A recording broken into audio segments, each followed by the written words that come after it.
I'm back. Hanya Allah yang tahu bagaimana perasaan aku sakit. Sakitnya perasaan aku ni. Siapa yang tahu? Siapa tahu? Aku marah dengan kau. Asal faknya aku malas betul. Bercanda. Assalamualaikum warahmatullahi wabarakatuh. Kami dari kelompok 1 ingin membahas materi tentang hakikat perlindungan dan penegakan hukum.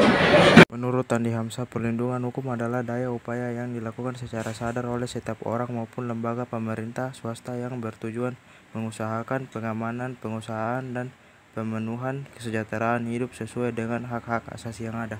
Menurut Simanjuntak adalah upaya pemerintah untuk menjamin adanya kepastian hukum untuk memberi perlindungan kepada warganya agar hak-haknya sebagai seorang warga negara tidak dilanggar dan bagi yang melanggarnya akan dapat dikenakan sanksi sesuai peraturan yang berlaku. Adapun unsur-unsur perlindungan: 1. Adanya perlindungan dari pemerintah kepada warganya. 2. Jaminan kepastian hukum. 3. Berkaitan dengan hak-hak warga negara. 4. Adanya sanksi hukuman bagi pihak yang melanggarnya. Macam-macam perlindungan hukum. Perlindungan hukum terhadap konsumen yang tercantum di dalam Undang-Undang Republik Indonesia Nomor 8 Tahun 1999. Perlindungan hukum yang diberikan kepada hak dan kekayaan intelektual (HAKI).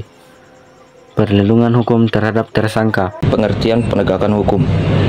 Penegakan hukum adalah proses dilaksanakannya upaya untuk memfungiskan nama hukum secara nyata sebagai pedoman perilaku dalam bermasyarakat dan bernegara.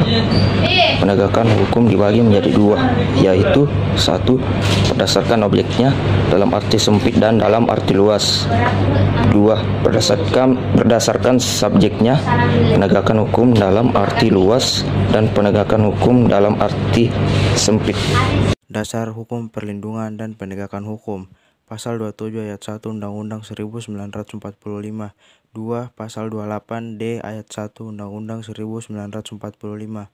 3. Pasal 28 ayat 5 Undang-Undang 1945. 4. Pasal 30 ayat 4 Undang-Undang 1945.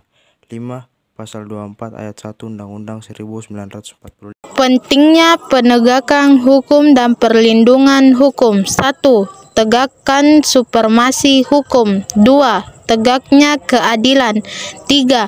Mewujudkan perdamaian dalam kehidupan di masyarakat. Yang mempengaruhi penegakan hukum. 1. Hukumnya. 2. Penegak hukum. 3. Masyarakat. 4. Sarana atau fasilitas yang mendukung penegakan hukum. 5. Kebudayaan. Semua manusia di muka bumi ini bingung, Mbak. Nanti nggak bingung kalau udah di surga.